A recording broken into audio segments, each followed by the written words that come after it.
I'm Anthony Tate, owner of Tate's Fit Life. I'm Victor Hawkins, therapeutic bodywork massage therapist.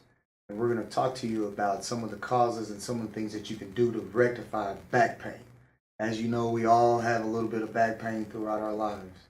And some of the things that we don't do, Victor and I are going to talk about today.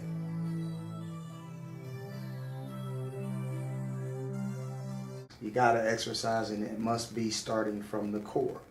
One of the things that I'll show you is a couple of core exercises that you can do at home, such as a plank and a wall sit. And what I'd like to talk to you about is preventative things to keep you from having lower back pains other than exercise, because being at the gym is going to happen, we're going to get lower back pains, but just daily life, things that we can do differently that's going to have a huge effect on not having back pain anymore, as well as give you some short demonstrations of once the back pain does occur, what I can do to help you out to get rid of that. Some of the simple things that you can do at home that's going to prevent that lower back pain. One is some of the things that we do when we're sitting at home with our downtime, reclining. It's good to have your knees elevated or bent. That gets the pressure off your lower back. Number two is when you're sitting on the couch and you have your feet stretched out on the coffee table, bad thing to do. That is going to put pressure on your lower back, and it is going to create lower back pain. Another thing that we could do is just picking things up, whether it's 5 pounds or 50 pounds. We all know this. Bend our knees, use our legs, and stand up with it. Now, as a personal trainer, 95% of the people that I deal with have some sort of low back pain. And they almost always tell me they heard it with either bending over to pick something up or move something around the house or carrying a suitcase. A lot of people travel for work. So one thing you want to always remember in either case is to bend your knees. You never want to bend from the top. Whether you're picking up a 2-ounce paperweight, you want to bend your knees instead of bending from the top, bending from your back.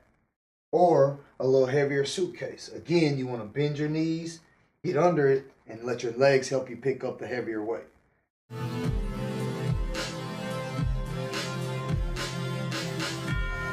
Two easy ways that you can build your core and therefore help yourself alleviate back pain. Okay? First and foremost, we have to hammer the fact that building your core will not only help you improve your back pain, but help you with any knee pain, posture as far as neck or shoulders. Whole body just improves with a strong core. One of the most effective ways to build your core is with a plank. Okay?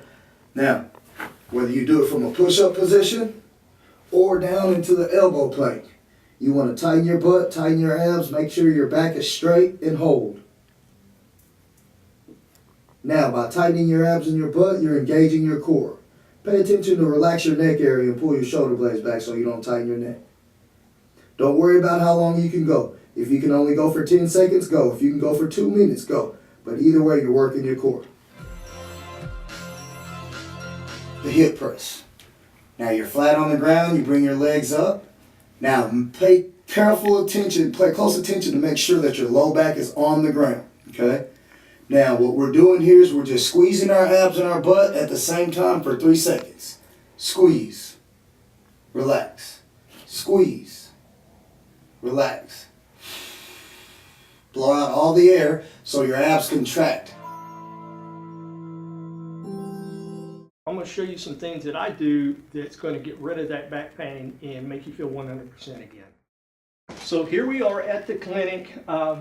Once you have the lower back pain, there are several things that we're going to do to eliminate that lower back pain. One is that we're going to work on the hamstrings, because at this point they are tight. So I'm going to spend probably about 30 seconds warming up these muscles. Then I'm going to do some cross fiber friction to really help release those muscles and unloosen those muscles that are pulling on the glutes that are pulling on your lower back. So second, what I'm going to do is work on the glutes, and I'm just going to turn the foot around and I'm move my elbow in certain areas all the way through the process, and I'm going to spend about 3 minutes doing this. Next thing that I'm going to do is I'm going to work on the lower back, also the QL, the quadratus lumborum, and I'm just going to ease an elbow in there. Now this can be a little bit intense, so proper communication is important. And I'll explain this once you come into the clinic. Last thing that we're going to do, and most important, one that's very important, is do some range of motion and stretching of the hips. Anthony, you want to roll over, please? And of course, I'm working on the other side now, but this would be on the same side that we're working. What we'll do is just do some range of motion. Just really loosening up that hip some more. Just do it. So there again, spend about 30, 45 seconds doing this. Stretch out the hamstrings because we have worked on those. It's always important. Have a warm muscle. You never want to stretch a cold muscle. And just different angles that we're going to work on this. Through there. And just stretching these muscles out.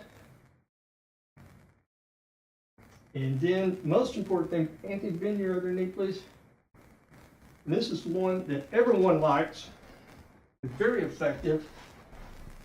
It's pulling this muscle up, and that is getting a good stretch on your glutes.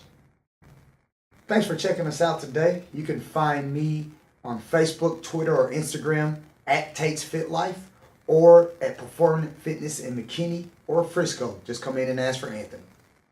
You can find me on my Facebook page, Victor Hawkins LMT, or my website, victorhawkinslmt.com.